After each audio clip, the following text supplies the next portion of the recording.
join us if you like, because we have fun. Yes, thank you, Kim. Yes, you're welcome. Well, I'm so thrilled to be here, and I have to start by telling you guys a very funny story. So last year I had the joy of going up to Alaska, and I decided to immerse myself into the entire wild Alaskan experience, and I went blueberry picking, which involved bears and all sorts of other wild things. And then we brought them home, and we were so excited to eat them. All we could talk about was getting through dinner, which, by the way, was crab and salmon for us, so that we could enjoy these blueberries, right? And so we decided what we were going to make for dessert was rice pudding with blueberries. And so we went through the whole process of making up the rice pudding, and we all sat back down at the table for dessert, and we put all the dessert in front of everybody. And my son, who's about 5 at the time, he was turning 6, or might have just turned 6, says, "Mommy, why is the rice moving?"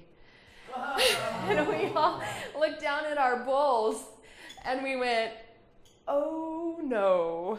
So here's a little secret. If you ever go to Alaska, you have to purge the blueberries. They have white worms inside.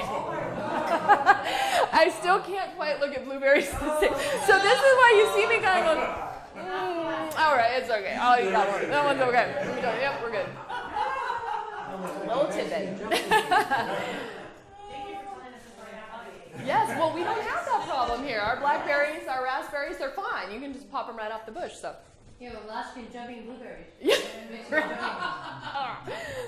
So I'd love to tell you about myself, but you're all here to hear about happiness. So I'll get to myself after we talk a little bit about happiness. So everybody take a moment. I know some of you have mouths full, but give me a big smile. Give me a big smile. Nice. Okay, so now give me a really big frown. Good, good, good. Okay, so when you lifted the muscles of your mouth, you used the zygomaticus major. And if you were authentically smiling, you also used your orbicularis oculi, which encircles the eye socket. So this is known as the Duchenne Smile, the authentic smile, after the scientist who tested smiles using electric shock to the muscles.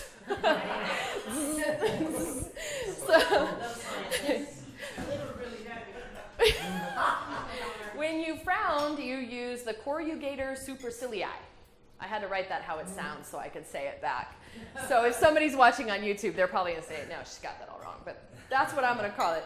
Smiling releases these neuropeptides, which actually work to make you happier. And in 2011, researchers at the Face Laboratory Institute, who knew that even existed, in Scotland, found that people who smile, they actually rate higher on an attractiveness scale.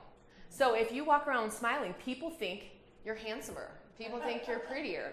And in fact, if you smiled your Duchenne Smile in your yearbook photo, you were more likely to be married in 5 years than your classmates.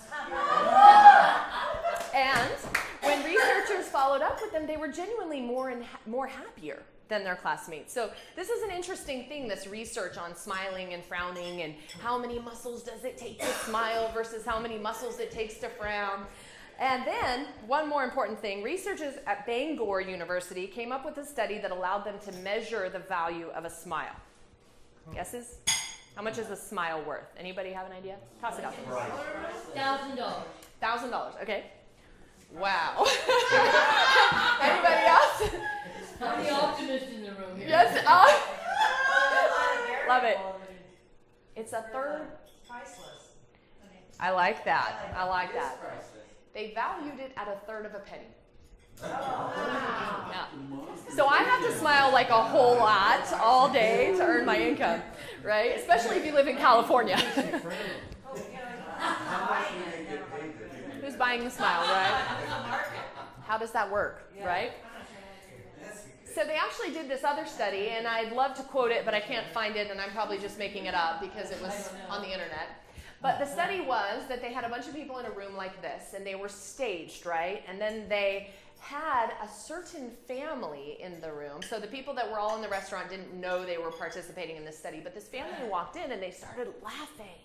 And they started eating with gusto and smiling. And what they realized is that the mood in the room changed every time.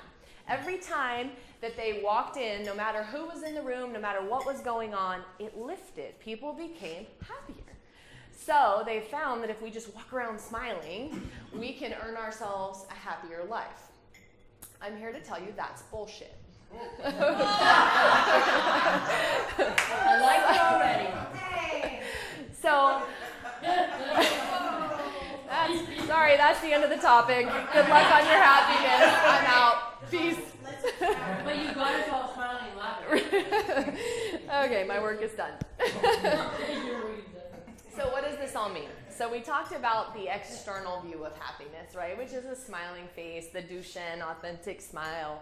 And we couldn't really continue on talking about happiness without first quoting a timeless classic. And I will not tell you the name of the movie until the end, so you can all spend the rest of the next 20 minutes thinking about what it might be. It is Life is Pain, Highness. Thoughts? Life is what? Life is Pain, Highness. So we'll get to that at the end. We'll get to that movie because it is a wonderful timeless classic that we can model a lot of life on, actually. So some of you are like going, where is she going with this? So here's what I'm going to ask you to do. Raise your hand if you're happy. All right. Pretty much everybody in the room has their hand raised. So now you're kind of looking at me like, to be honest? right? That's it. What does she mean by happy? Does she mean right now? Does she mean with the food I just ate, in life, like with my financial situation? It's really vague, right? Are you happy? That's a really vague question.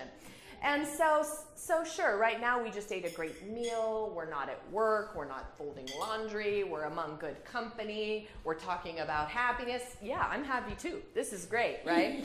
But so how many of you could still say that you're happy if when you left the parking lot, you backed into another car and then realized you forgot to make your insurance payment and didn't have any insurance? So that would change. Game over. Game over, right? So many of us would be like, no, that's it. Nuh-uh, I'm not happy anymore. That whole potluck thing, it sucked. I don't know why I even went. The food wasn't even that good, right? The food was great when we were sitting here, but now, no. I didn't even like the deviled eggs were terrible. What do you put in there? Pickles? I don't even like pickles, right? Okay. So people say happiness is intrinsic. And for the most part, this is true. So intrinsic means inside, essentially. That's the short of it. And that's really true until happiness becomes extrinsic, outside. It becomes the goal, and it becomes the thing that we measure things against. So when this happens, we start to say things like, this latte from Dutch Brothers, oh my God, it makes me so happy. I love this latte. It's my favorite thing. It makes me happy. And we say, helping others, that makes me happy. It really puts a smile on my face when I help others. I feel good about that. And then we say things like, this new car, it makes me happy. I love this new car. I love this color. I've always wanted this car. I'm so happy. And then we start to define our happiness on these extrinsic things, right? And then we set ourselves up for failure because happiness becomes an external goal. Did you have your hand raised? No. Oh, okay. I'm 2 out of 3 on that one. Oh, you were counting. You were keeping tabs. Got it. I do that too. I have a point chart at home. My husband's on it. Right now he's -3. Just teasing. No, don't do that. So this latte that we had, we go to Dutch Brothers and we pull through the drive-thru and we get it and it burns our tongue. And we're like, oh, now all day nothing's gonna taste good.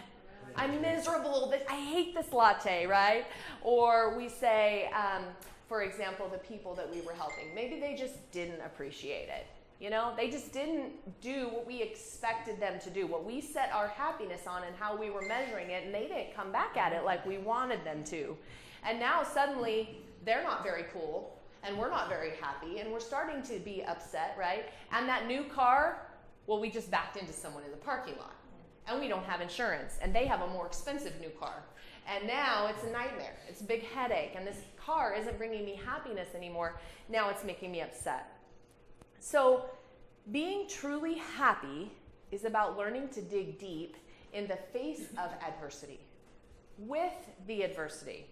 I can tell you, I get pissed off at least once a day, right? Somebody cuts me off or drives really slow or rides my butt in the canyon at least once a day.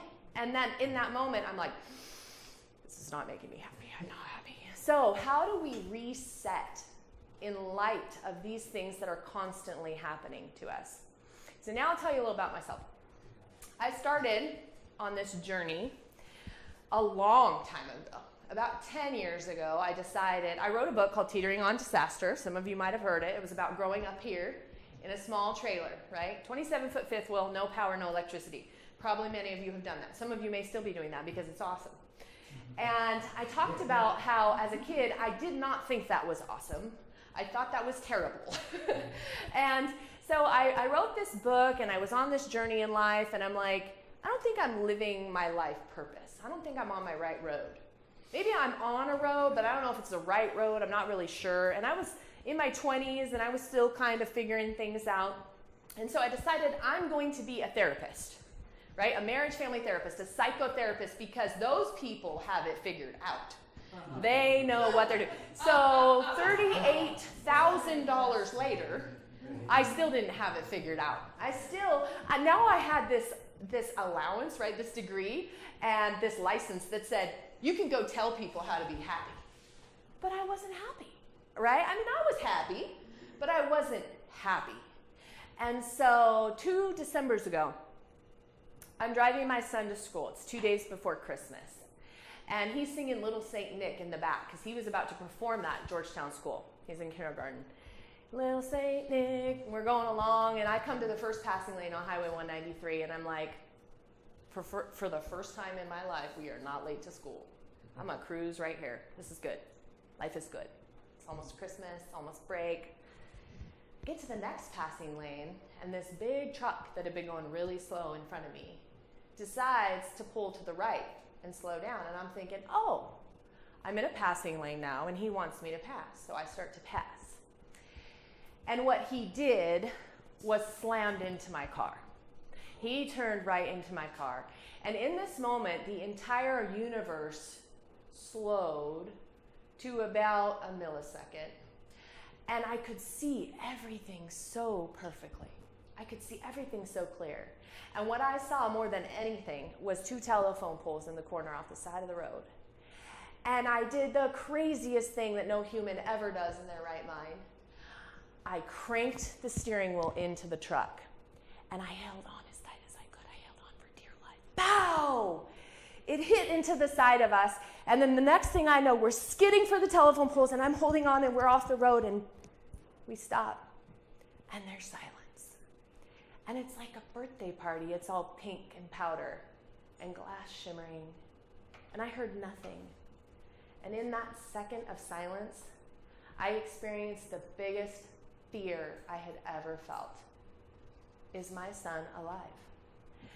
I hopped out of the car, tore everything off. I didn't know if I was hurt. It didn't matter. I got out, and as I'm ripping the door open, I'm stuck against the second telephone pole, and I get out, and I hear him say, "Mommy, we've been in a bad accident." And I didn't know what he looked like. I just knew he was alive. And I opened the door, and when that little boy was sitting there, and he was still holding his English muffin. I'd never felt happiness like I felt it right then. And right then I thought, you know what? This is it. This minute of a moment, this is what happiness is about.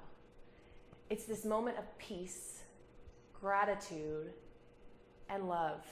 That's happiness. And so my mom was first on scene. She was working at the Garden Valley Post Office.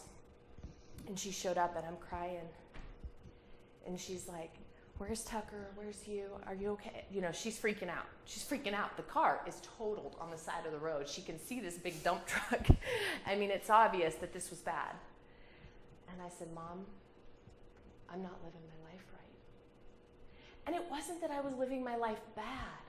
I was going through life just like everybody else, I was doing it, and I was dealing with it, and I was trying to be happy. But what I wasn't doing was being me. I wasn't figuring out a way to let go of everything else that's happening all the time to have that second that I'd experienced. So here's another thing, whether you're religious, whether you believe in Christ or Buddha or Krishna, whatever you believe.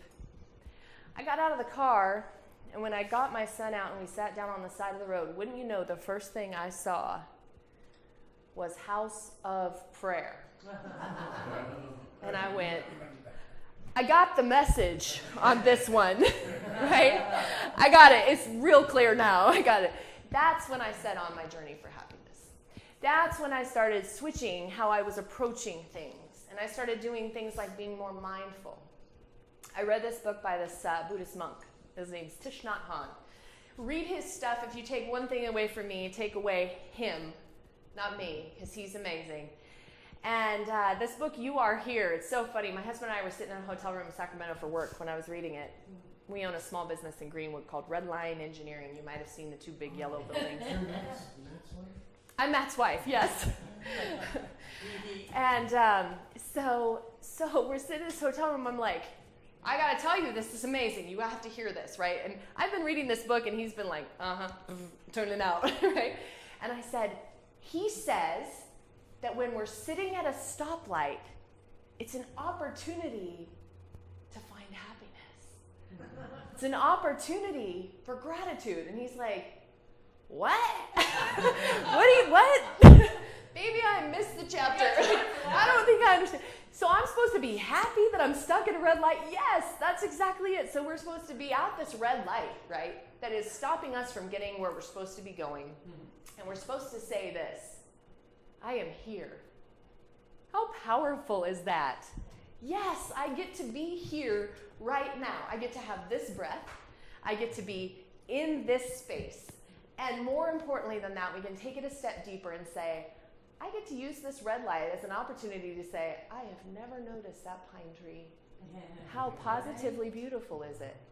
Right? And that's those little windows, those little moments that we get to feel what I felt when I stepped out of that car, that peace, that love, that gratitude. And we have to constantly search for those in light of everything else, in light of what's going on in our marriage, in light of what's going on with our finances, in light of the car who just pulled in front of us and then flipped us off. What? You know, we get to go, namaste. I am here. You're all going to leave here and be the best drivers in the world. So, to spend a moment enjoying a song on the radio, or to just spend a moment listening. I went morel mushroom hunting last weekend. To just stroll like this and look, and it's like, oh my goodness, there's a little, that's not cute at all, actually. I'm going to come over here, but I had that moment with you, right? So the other piece of this that's really important that I don't think I have time to get to today, I'm not really sure, is listening to your inner voice. Because we all have this intuition. We all have, and I'll tell you, this is one thing that I gained from that education was our limbic system, our reptilian brain, our caveman brain is a powerhouse. It has done incredible things to get humans here, right? Little things that we pick up on that we know not to eat just because it doesn't quite look right.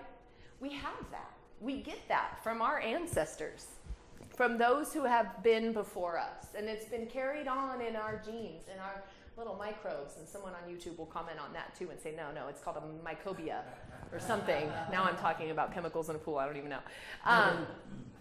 But we have this inner voice, and it's always telling us what to do next. But the problem is we fill it with this, right? We chat ourselves out of it. We chat ourselves into it. We find a way to do it, and then we always go, I don't know why I did that. I don't know why I married this guy, right?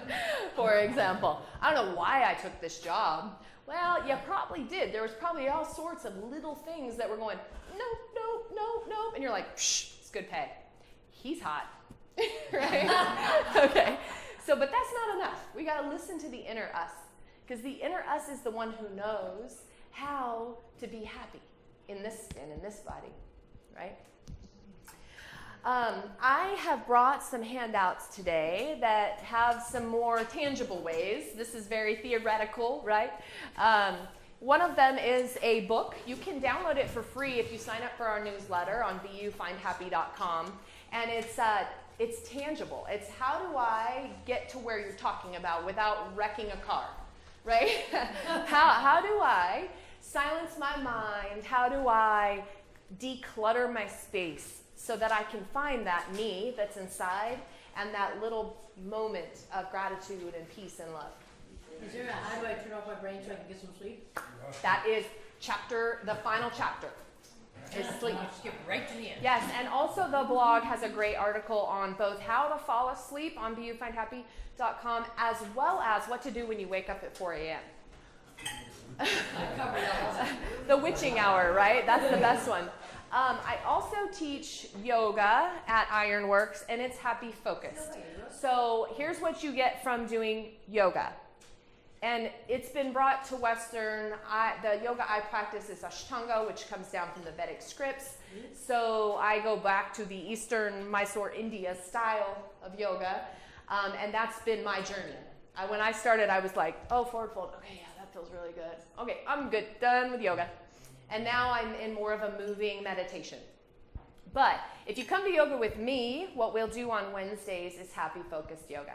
So we focus on silencing negative self-talk, which is a big part of it, so that we can let in some love and some positive light, self-love, positive energy, and then we have a really nice moment of mindfulness at the end, and then we take rest or shavasana, which frankly is the 10 minutes of my day where nobody's bothering me.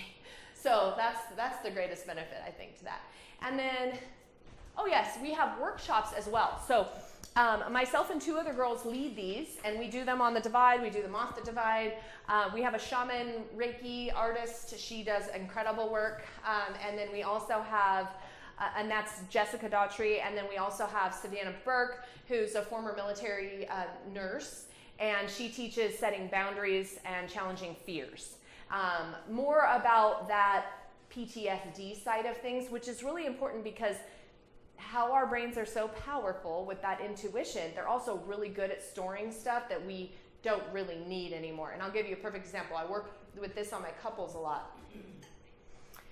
Husband walks through the door and he sees your face and he's like, oh crap. Instantly he knows, I forgot to take out the trash. How did that happen, right? He saw your face and he went, uh-oh, it's on, game on, like Donkey Kong. So here's what happens. Your limbic brain stores that expression, that way you're standing, that way you're walking. Whatever it might be, the limbic brain goes, that's my human survival telling me when she's like this, I need to run for the hills or I need to duke it out, right? So how do we get rid of that stuff? How do we peel back the layers of the onion to find the stuff in the core? And that's some of the stuff that she does the work on too, and setting the boundaries so that we can be with defense without being fighting, right? So we can have our walls and be protective, but not be aggressive. Cool. Questions, comments, gripes, complaints? Question. Yeah. The Ironworks, you work at the one in Coloma, Georgetown, or Cool? Is there one in Cool? There's gonna be. Oh, cool. I actually work with one in Georgetown. Yes. What are your earliest classes? Or for either couples or what is your earliest? So it's threefold. So when I do therapy, I have a private practice in Diamond Springs, and that's like more of individual work. When we do our workshops, they're listed on the website. So sometimes we'll hold them at Ironworks, and they're like a 3 or 5 hour class on a Saturday or Sunday, and sometimes they're a weekend-long retreat. So those are kind of different, depends on what we've got listed and what we've got going. Mm-hmm. And then yoga is Wednesdays, is the really happy, focused mindfulness. That's Wednesdays at 4:45. Every other Sunday, I do a vinyasa flow, which is more of a confidence builder. So it's a little faster paced and a little less mindful. Not less mindful, but it's more aerobic. More exercise, less meditation. Yes, exactly. What's the name of the book? More Ways to Happy? Is that Be You Find Happy. You can get it for free on our website as a downloadable PDF if you just register for our newsletter, and you can opt out at any time too, so don't feel like that. But or you could just buy it for $3.99 on Amazon if you prefer a Kindle reader. Yeah. Mm-hmm. And that's your website, befinehappy.com? Yeah. I'm sorry. All your time, sorry. Oh, that's okay. I didn't realize you were. No, it's okay. All your times are on there? For your Yes. workshops? and all Yes. that? Mm-hmm. On the yoga that you teach, is it flexible for, like, for instance, for someone who can't Is it modified? modify? You can modify any pose, yes. And so I always recommend, if you're concerned about something, check with your doctor first. Sure. But pretty much everything we're doing on Wednesday, you can modify to fit your needs. Yes. And people have had incredible growth from this kind of work when they have spinal injuries.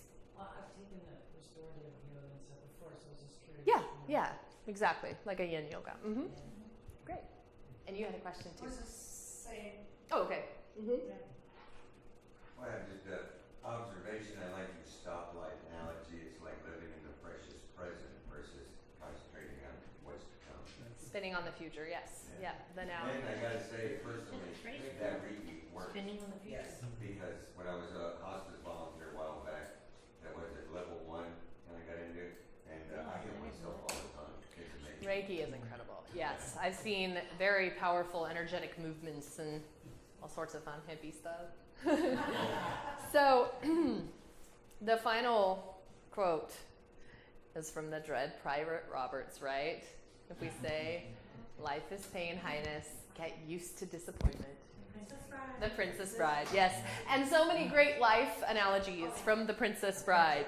I mean, I could literally walk around all day just quoting that movie. So, I got it when she said the line. yeah. I had about that a lot. Any other questions, thoughts on happiness? Can you introduce yourself besides your first name? Okay, so I am Michaela Renee Johnson, local business owner, right? Redline Engineering with hubby. I kind of married into that beast, which is fun. Working together has introduced a whole new world for our marriage, and that's been a very fun process. We have a big wall between us, so I don't have to see him. And then I do therapy about a half day a week right now, a full day to a half day a week, primarily because Redline requires a lot of energy, and that's our family business. But I do have this important connection with the clients I've built up over the years, so I do continue that practice, and it's important to me because I feel like that's where I emotionally give back. And let's see what else. I've written 3 books. The first one is Teetering on Disaster, about growing up here and the journey back. I did. Yes, I moved here in 1991, Golden Sierra graduate. I'll let you guess the year. And so that was quite the fun adventure. We all kind of moved away, and then we all moved back, and we all have kids here. My mom has 5 grandchildren under 6. So It's almost typical everywhere. yes. Kids always want to get away. Get out of this town. And then sometimes there's no place to come back to. Yes, yeah. It's hard to get back in. And yeah. Question. This whole spiel that you just did for 20 minutes or whatever. What'd you say? This whole spiel, everything that you just did for 20 minutes, Yes. the whole presentation. What does that cost if I said, somebody needs you that I know, and then it would be fabulous, and she'd get the book if she heard what, and she was not able to come tonight. What would it take? What would it cost for you to come either to her business or to her? I think it's good. Another potluck. Yeah, I mean, I'd love to come again if this is something that you think people would be interested in. I'd love to talk about it more. And then I think they recorded it, so she could certainly get a snippet. And I would think that if she were to want to come to one of our workshops, she'd get great value from that. And if she needs more in-depth counseling, then I would have her contact me on michaelarenee.com, which is my personal website. But You Find Happy is more of the happy project. And then, yeah, so the second book is Me and Mo. It's a fiction story, and that was my kind of like fun thing that I'm like, can I do this? Can I write a fiction book? Because after I wrote Teetering, I really felt like a goldfish in a bowl, living in a small town, having everyone read the book. I felt very like, ooh, everybody knows my life. I'm going to turtle in for a little while and hang out. Next time I'm going to write a book that's nothing to do with me. So that's how Me and Mo came to be. And it did draw from client experiences and things like that. So there was that piece of it. And then my most recent book is Be You Find Happy. So, yes. Other than that, I have a small son. He goes to Georgetown Elementary, and we're really involved. Oh, this is one thing I super want to tell you guys about because I'm so excited. So, Are you happy? so we started this nonprofit called For the Kids. And it's a division of Divide Ready by 21, or a partnership with them. And what's really awesome is we've been doing these fundraisers. We did the chili cook-off on Halloween. I don't know if you guys heard about that. No, it got canceled. We bought some. We didn't. No, we had it. Right? No, in Church Street, Georgetown. Yeah, Halloween night. Hey, lady, yes. Yeah, we did. Yes, and then we had Pate night. You were a police officer. No? Okay. You looked familiar. If you want me to. So, your book. so we do paint nights and things like that. We raised some money, and we were thinking, what are we going to do with this money? Now we raised it, and we knew we wanted it to go to the kids somehow, and there was all these kind of odds and ends needs. And we decided, you know what we really need, the kids really need on the Divide, is a water awareness program. So we're surrounded by water, and so we're bringing a water awareness assembly to the school and sending home packets. And the best part is that they're doing swift water demonstrations, what to do with boating accidents, things like that. And then we're putting loaner life jackets at the major water locations around us. So this is huge for the kids to be able to take. Yes, I'm really excited about that. That's coming up this summer. So part of it. Way too many people are dying on the river. It's every year. Every year there's a tragedy. Yeah, and there's nothing. We have no program like that. So we're starting May 18th with the assembly, and we'll have the jackets hopefully placed by June, and we just hope it grows from here. We had a plant night, and it was not going to be as well received, so we canceled that, which is okay because we were so busy with getting the water awareness going that Solo and I were taking on so much. But cool. Thank you. No, we raised them all on our own through events that Sol and I put together, and Heather. Applying for some monies from them because you would qualify. I used to be on the commission. Yeah. Is that with the county or? It's the state, so each county, Oh, okay. most counties have a program, a Yeah. commission. Some of the smaller counties may not, but Sacramento definitely have one. We'll have to look into that. Yeah. That's the other one we have. Yeah. So we're in our infancy, but we're hoping it will grow. Is, their partners who are hungry vegetable. Oh, fantastic. Okay, cool. Good to know. Well, thank you guys so much for letting me come and talk about happiness. And you all walk away smiling. And so I hope I see you at my yoga or around town or at one of our workshops. Okay, thank you. We'll be smiling. Thank you.